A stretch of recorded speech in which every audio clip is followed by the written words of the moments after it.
Hi guys, Steve here. This is a video about creating some Lego designs using a program called Studio 2, which is a free, amazing program that you can run on both a Mac or a Windows-based PC. You can build incredible Lego models. I use this program for the basis of all of my designs before I put them on Lego Ideas. Here's a few Lego Ideas, the projects that I've worked on just to show you running in the background now.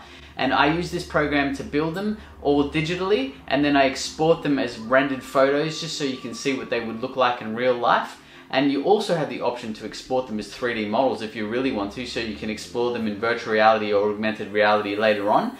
But this program is free, it's fantastic, it's really easy to use, and your activity is to try and create an object or an item or a location or a thing, or place, person, whatever you want that might be connected to a particular unit of study.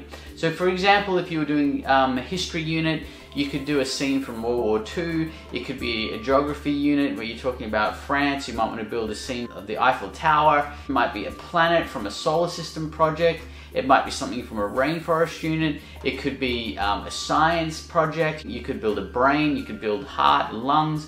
You could build anything that you think would be a fantastic thing to build to put into your project presentation. You could add it to your ebook, you could add it to your keynote, your PowerPoint, whatever it is. Build a model. Once you've finished, upload it and share your ideas with your class, share your ideas with your teacher, share your ideas with your fellow peers, and even show your parents and how cool it is to build Lego. It's a really great way of building for free without having to go to the shops at the moment to buy lots of Lego, and the end result looks almost identical to the real thing, as you can see from the photos from some of my previous projects. So get into it, build something awesome, and have a great time in the process. We're on a mission to stop bullying, solve emergencies, and help create the next generation of innovators.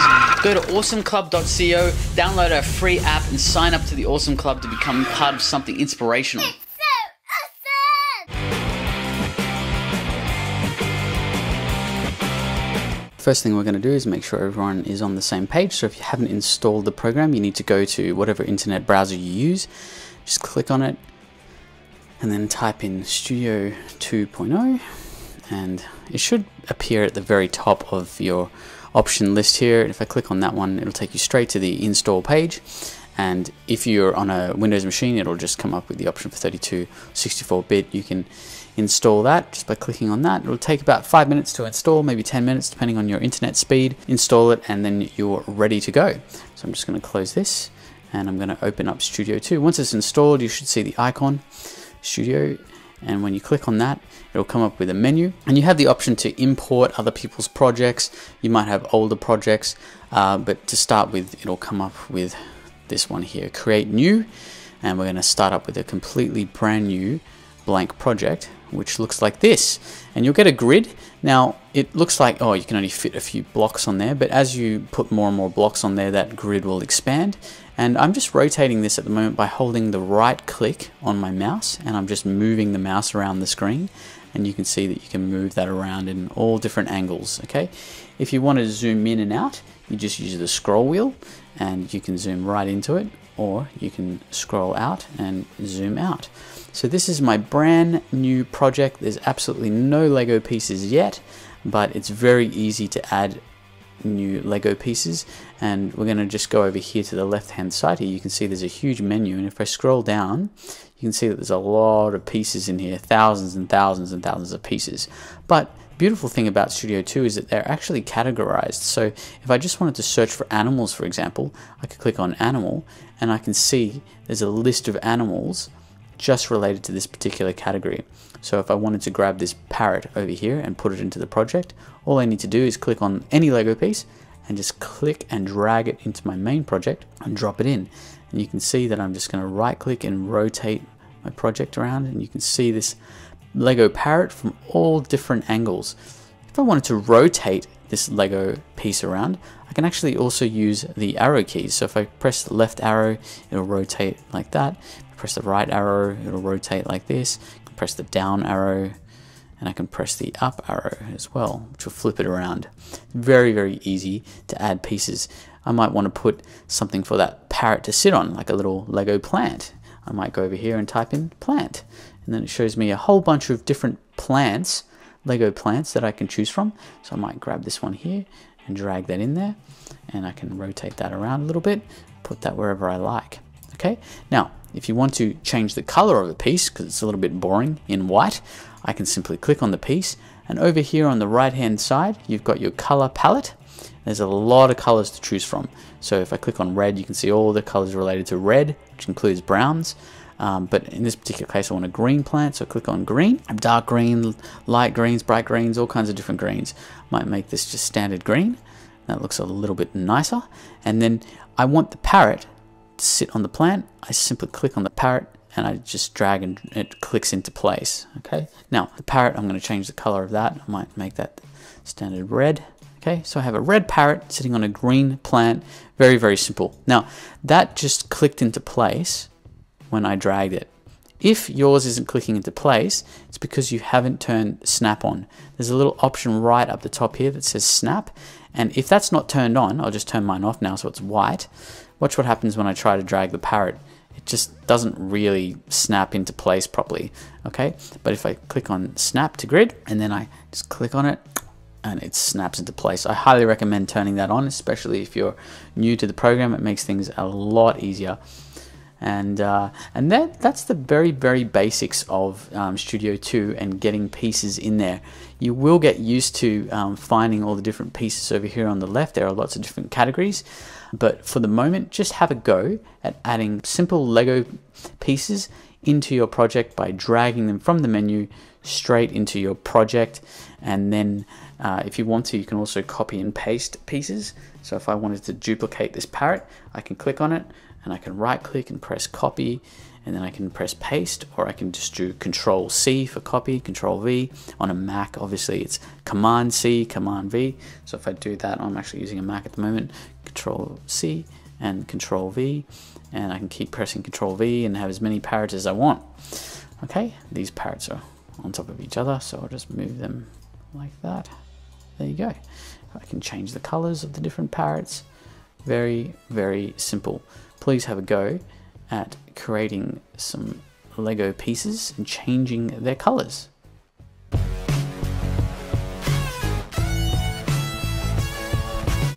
Okay, now we're going to talk about the different categories that you can search for when you're looking for specific Lego pieces. As you can see over here on the left hand side, if I was to just keep scrolling down, it would go for hours and hours and hours of different pieces that I could scroll through. There are literally thousands and thousands of Lego pieces that span across lots of different genres of Lego and lots of different eras, right back even into the 80s. And if you didn't know what a piece was called, it could take you a really, really long time to search for a specific piece. But a lot of it is common sense. For example, if I was looking for a brick and I wanted it just to be like a 2x2 stud brick, then I might just go over here, and instead of searching through this column, I could type in the word brick and I might go 2x2. That would cull down the list to just bricks that are affiliated with that description, brick 2x2. Now, there's a lot of bricks still that are 2x2 studs, but I can see that that has at least culled it down. And if I scroll down a little bit, there it is. There's the piece I was looking for, 2x2. And to get that into the window again, I just click on it, drag and drop it in. Now, if I wanted the 2x2 stud that was maybe 3 high, I might want to be a bit more specific with my description, go 2x2 by 3. And then that will show me this piece here. And it's a lot higher, but you can see that it's actually 3 of these in a row. So if I copy that, okay, so it's 3 high, but it's still 2x2. Okay, so that's a really cool way of searching for bricks really quickly and really specifically. Now, there are lots of different types of categories you can choose from. Bricks is one very, very popular one. Another one is plate. So if I type in plate and I did 2x2, you can see that it's going to show me all the bricks that are 2x2. And if I go down a little bit, I can see there is my 2x2 plate. Okay, now plates and bricks are probably the most popular main categories, and if I wanted to add another one there, I'd probably call it tile. So I'm just going to click on the word plate, replace that with the word tile, and then it will show me all the tiles that are 2x2. Now you can see that there's the piece that I was looking for, 2x2, but there's a whole bunch of other tiles as well which still fit into that category. And if I click on that one, for example, and put that there, you can see that this has a much more specific description. Tile modified, still 2x2, but it is a corner piece. And if I typed in the word corner over here as well, it would have been a little bit quicker to find that piece. And you can see that there's 3 tiles that fit the description 2x2 and have corner pieces. And this one here is actually a round corner piece. And then that one's your standard corner tile piece. Okay. And of course I can just quickly build with those very easily. Okay. So tiles, plates, and bricks. They're very, very popular. And then of course there's lots of other categories as well. You can type in wheel, find a bunch of different bricks that are wheels. Okay, you could type in window, you can type in any description. I typed in plant earlier on. Okay, there's lots of plants. So you just need to get used to the different categories, and you can actually search through some of the main categories over here on the left hand side, just at the top here. If this is clear, you can see there's a whole bunch of different categories: doors, windows, there's friends pieces, garage, lots of different things. And this will save you hours and hours and hours of time. So again, I put this graphic up on the screen which kind of breaks down the categories a little bit easier for you into some of the more popular categories, and have a bit of a look at that. See if you can memorize some of those keywords, and that will definitely help you in your quest to find a specific piece for your Lego project.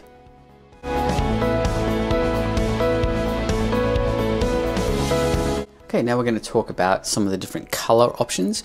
There's not just normal colors, there's also transparent color options in Studio 2, which is really, really cool.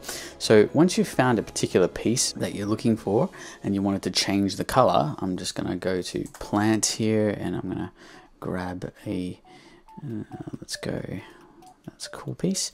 Okay, so if I wanted to change this, again, I just click on it, it's selected.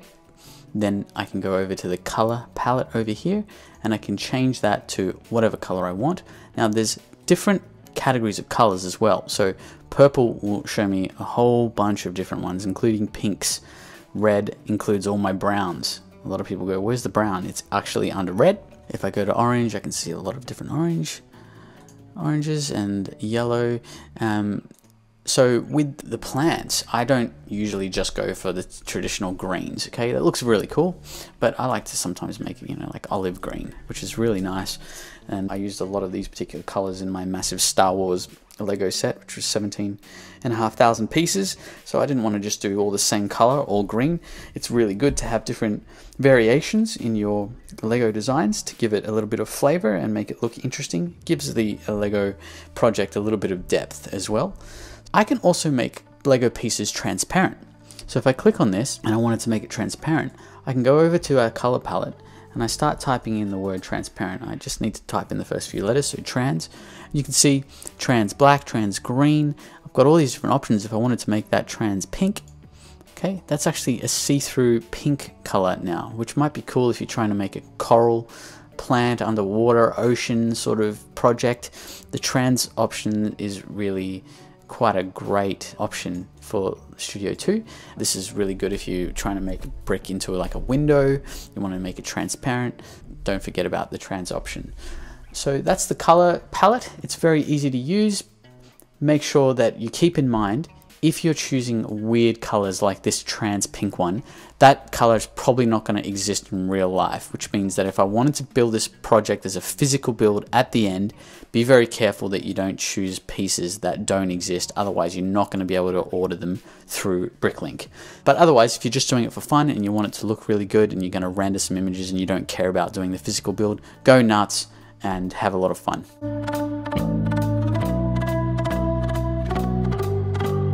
Okay, now we're going to talk about another option which I find really helpful when you're building. I'm just going to type brick here and just do a standard brick. Okay, now if I was in a really big model and it was really complicated, had lots and lots of pieces, and I wanted to move something around, of course I could just click on it and I could drag it with the mouse. And if you've got snap to grid on, which I do, and I highly recommend turning on, then it's really easy to move that piece around. But there are some other things that I can do to move things a little bit more specifically around, as opposed to just using the mouse. And if I click on it once, it gives me this little spanner icon that appears in the middle there. If I click on that spanner icon, it gives me the option to move by angle, so I can spin it around. And have a look at this. I can move it in all different kinds of directions. So I could move it this way, I can move it this way, I can move it this way. So you might have two pieces connected to each other. So let's go and grab another piece here. Okay, I'll turn that around. And then when that locks into place, I go, okay, well that's fine, but I might want this top one here to actually rotate a little bit. So I go, okay, well I'll click on the little rotate icon and then I spin it. And you can see that it allows me to actually move the pieces very, very specifically. If I didn't have that option and I just used the arrow key, it would just go all over the shop and it would be very hard to control, and it just kind of locks into the grid and it doesn't really work that well some of the time. So that is very, very cool. And the other thing that I can do when I click on it is not just click the angle one, I can click this one here, which is up, down, left or right. And if I click on that, I can actually move it specifically up or down, right, left, backwards and forwards. Okay, so sometimes these little options come in really, really handy. You might get into a little bit of a pickle. You've got a really big model with thousands of pieces and you're trying to get into the middle and you select the piece, but you just can't move it around properly and it keeps snapping into grid or keeps going where you don't want it to go. Often this little icon comes in really, really handy, and I end up using it quite a lot in my big models in particular.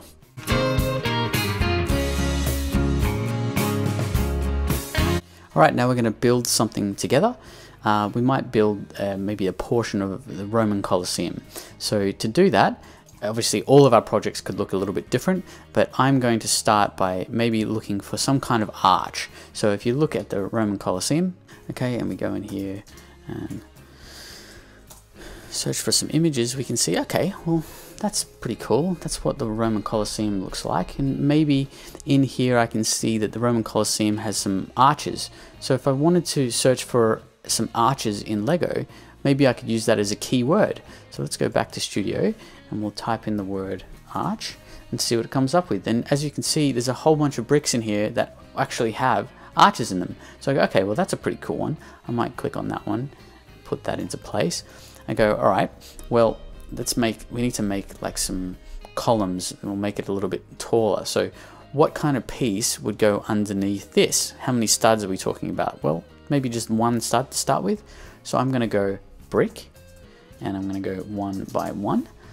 And you can see that there's still a few options here. I might go for one of these small ones here and just plonk that onto the grid. Maybe I'll put that on top. All right, and maybe I'll make 2. Maybe I'll do 2 there. All right, you can see that the grid automatically is adjusting there. I'll go, okay, well, I'm going to copy that and paste it underneath. All right, so now I have a pretty decent looking arch. I don't like the color white. It doesn't really look like Colosseum. Might want something a little bit more tanned. So let's go over, let's highlight that. And we'll go over to our color palette and we'll type in the word tan. And let's make that tan. Awesome. So let me see now, how does that look like in the Roman Colosseum? Well, you can see that they're kind of layered on top of each other. So maybe I want to, let's do a 1 by 4 brick. Let's put a 1 by 4. So we'll go, instead of 1 by 1, we'll go 1 by 4. We'll go, all right, and we'll make that tan. And then we'll put that underneath. Okay, awesome. So now, if I wanted to start building this up as a beautiful big Roman Colosseum wall, it doesn't take me long to sort of start copying that and putting it next to each other. I can also put it on top. Are they vertical or are they offset? Nope, they're pretty much identical. So I'm going to line that up like that. And I'll just zoom up a little bit and do that.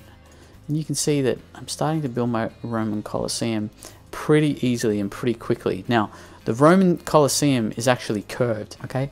Which means that that's a little bit trickier to make with Lego. I should have probably thought about this a little bit more when I was doing this example, but let's see if we can go with this. So I'm going to go to, there's a really cool keyword here called hinge. Hinge basically shows the Lego pieces that can sort of rotate a little bit more specifically.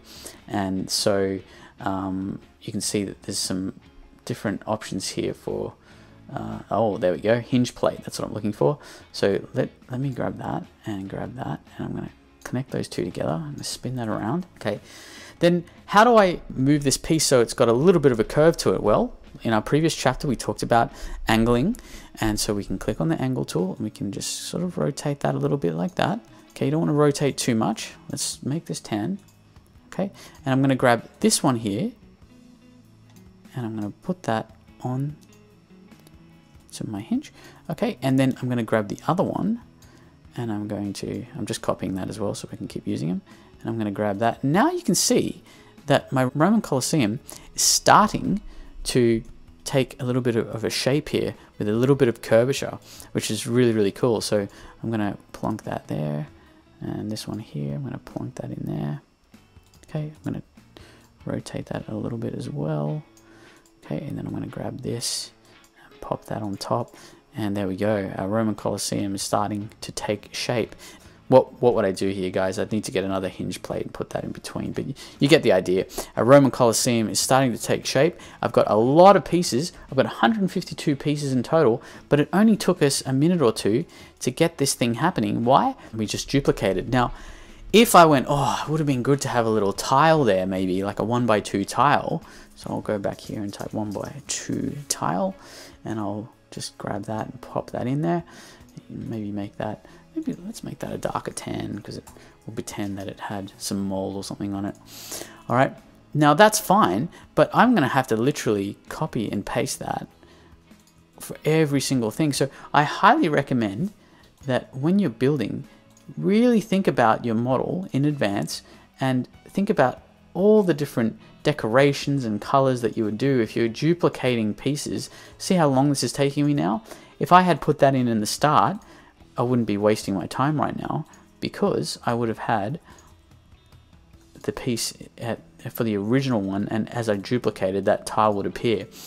Now the other thing that I can do is, oh, let me show you a really cool, there's a really nice brick. It's called, let's go 1x2 and modified, and it is a beautiful brick. If you're looking to actually build buildings that have the that look like bricks, there's one called, it's still brick of course, but it's a modified brick, and it's a beautiful design. I see this all the time when people are building houses, and so when you build on top of each other, you can see that it actually looks really cool. Okay, now that doesn't fit with my Roman Colosseum, but you get the idea. So there you go, a Roman Colosseum that only took a minute or two to build, and I'd love you to have a go at building something like that and experimenting. Good luck.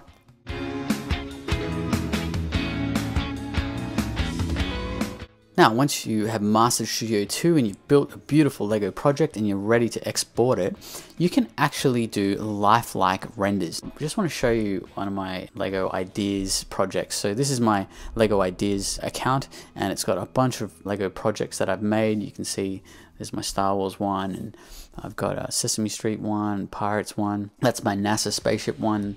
I've got a Mars one, Finding Nemo, a bunch of different ones. The roller coaster one is a lot of fun. King Kong roller coaster, but this one here is The Martian. It's one of my favorite projects. It's actually one of my favorite movies as well, about an astronaut called Mark Watney, who's played by Matt Damon, who ends up getting left on Mars when his team escapes Mars due to a massive storm, and they're on their way back to Earth, and they find out that he's actually still alive, even though they thought he was dead, so they have to go back and rescue him. It's a fantastic movie. If I click on that, you can see there's a bunch of images here from this particular Lego project. Now, you might be going, how does that look so real? Because in all honesty, the graphics do look like real Lego. Well, let me show you how I did this. So first thing I'm going to do is just shrink that and go back to my Lego 2 project, and I'm going to go and open up that particular project. So I'm going to go to open recent. There it is, The Martian. You can see that there's 749 parts, so not that many parts for this particular project. So this project took me, or probably took one of my weekends, or at least most of one of my weekends. And you can see that, you know, there's quite a lot of pieces, but I've actually been quite meticulous with the detail on this project. So what I mean by that is that I didn't want to just create a boring, you know, rover with flat shapes. I wanted to actually have a lot of intricate details. So I've got a lot of pipes and wiring, and this one here is actually a utensil of a paint roller. Okay, so if I just move that so you can see that a bit clearer, that's just a paint roller that the minifigures hold, but I thought that looked really cool to use as a sort of like a wiring system for the oxygenator, which is actually supplying our astronaut here, Mark Watney, with oxygen as he drives around on the planet Mars. So a couple of things. If I wanted to make this a real life render, which means a real life image to make it look ultra realistic, then once I've finished my model and I'm happy with it, I can set the angle that I want. So I go, okay, that looks like a cool angle. Let's make this angle into a photo. So I go up to this little icon here. It says render, and I click on render.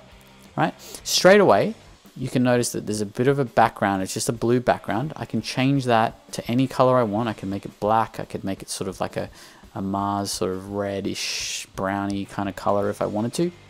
If I just pressed render down here, render, then I would get this color in the background, and that would be my color for life. Very hard to remove that, but I also have the option of making it transparent. And that basically means that when I render this image, all the background is going to be see-through, and I can then superimpose this image onto any other image I want. So if I had a Mars picture of the surface of Mars, I could then render this image and put it on top of my Mars image. And that's exactly what I did for these images here. So this is just an image that I rendered from Studio 2, and I superimposed it onto the background of another Mars image. And actually, if I scroll forwards a little bit, and I'm just going to go to my last image, you can actually see what I did. So this was my image that I rendered from Studio 2, and I plonked it on top of the actual Martian image. So that was the rover from the Martian movie, and I just plonked that image on top of this image, so you can see that it's got a nice contrast between the actual original movie image and my Studio 2 rendered image. And I did the same down here as well. So you can see this is an image from the actual movie, and there's the astronaut Mark Watney down here, and then I put my Lego version next to it, so you get a really good comparison between the two. So how do you actually render this image? Well, once you've selected the image, you can zoom in and out. Okay, you can just use the right click and spin it around, and once you're happy with it, you can then choose the resolution. Now there's lots of different resolutions you can choose from. You don't have to know what all of these mean, but this is really important in the brackets here where it says 4:3 or 16:9. 4:3 is like more of a squarish type image. It's not completely square, of course. Square would be 1:1, but it is kind of like an old school TV. But most images now that I render are at 16:9 ratio, which is your typical cinema sort of ratio. Cinema is actually a bit wider than that, but that's your standard like normal flat screen TV. If you're watching a Blu-ray, it's probably in the 16:9 ratio. Okay, and I can also use this portrait mode as well if I wanted this sort of longer aspect ratio as well. So once you've chosen your aspect and then you've chosen your resolution, now keep in mind, if you did this bottom one, which is the highest resolution, right, basically like a 4K resolution, depending on the speed of your computer, this could take hours to render. So unless you've got a really fast computer, I don't recommend that you choose the really super high resolutions. You might want to start by just experimenting with a standard high definition resolution around here, because it's still probably going to take your computer around half an hour just to do this one. One of my computers is a high-end Acer Predator computer, which is really high spec and has a really powerful graphics card, lots and lots of RAM, and it still takes about 30 to 40 minutes to render in 4K per image. Okay, just to put that into perspective. So once you've done that, you've chosen your resolution, you've chosen your background. It can be a color or it can be transparent. If it's transparent, make sure you choose this format PNG. Okay, PNG, because JPEGs don't make transparent images, only the PNG format. And then I hit render. Okay, it'll say, where do you want to save this to? And I can save it to my desktop, whatever, call it something, the Martian image, whatever. And then when you press save, it will render that image And let me just do a low res one for now, just so I can show you this. Okay, so I'm going to go render, and we'll just call this test, and we'll save this to the desktop. Boom. And have a look at how this works. So it actually has a screen, it's a black screen, and it will render each square of the screen until it's finished. So this is going to be a little bit faster because it's at a super low resolution. I'm not going to wait for this whole thing.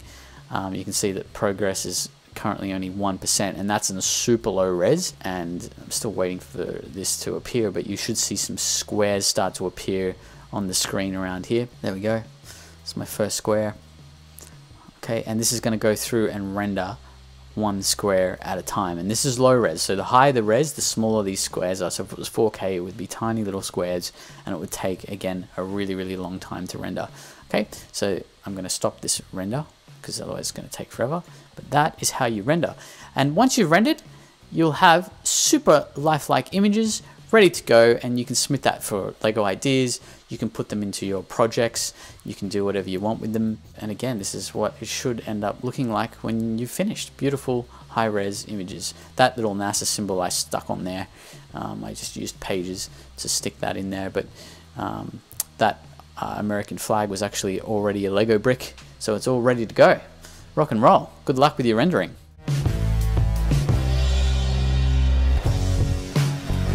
Now I want to talk about creating submodels. So submodels are basically models within your main model. This main model has 747 total parts, as you can see down the bottom. I've deleted a couple. And I want to highlight this crane at the back here, and I want to make this crane its own individual submodel. So I can either select them manually like I have now, or sometimes it's easy just to select one piece that they're all connected to. So this is a turntable at the bottom. So in real life, this is what the piece looks like. It looks like that, and there's the base piece that goes underneath it, and it just clicks on top like that. And in real life, you can actually spin turntables around. You've probably seen that before. There's a lot of Lego models out there with turntables. So if I just select the turntable piece here, and then I go to spin it, it will automatically select all of the pieces above that are connected to it. Okay, so now I can create a submodel by right-clicking, going down to submodel, and pressing create. Now this, I'm going to call this crane. Okay, so now when I select it, instead of having to highlight it each time, I know that this piece is already ready to go. I can still click on all of these individually like I normally would, but as soon as I click on the crane, it's selected. That means that I can now click on it and spin this crane around really simple, really easily like this. I can go, okay, great, I want that angle. I'm going to render a photo of this angle, or whatever you're trying to do for your renders. The issue is if you've created a submodel and then you want to go and edit it. So if I wanted to change the color of this round piece here, I can't do that because it's a submodel. So to do that, you just release it. I go submodel, I go release, and then they're all released again. And now I can click on that specific piece, change the color, and off I go again. Okay, so submodels are really, really handy. I use them all the time, especially in my big projects, and you might need to use them in your project as well. All right, good luck with that.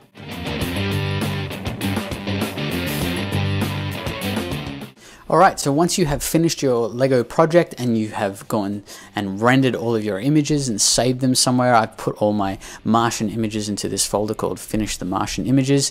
And you might go, okay, well, I want to put this into my school project now. So you might be using Pages or Keynote or PowerPoint or whatever you're using. I've just created a very simple, quick project called Steve's the Martian Lego project. And I go, okay, I just want to get my finished rendered image in there. And so I can just click on that and drag it in like that. And then I've got my images ready to go. You can create new slides and just add in all your images and then submit them as part of your assignment. And this is a really cool way of building amazing 3D images, Lego images that you can put into your school project to explain concepts and to have a lot of fun in the process. So good luck with it all. Hope you build something amazing for your school project.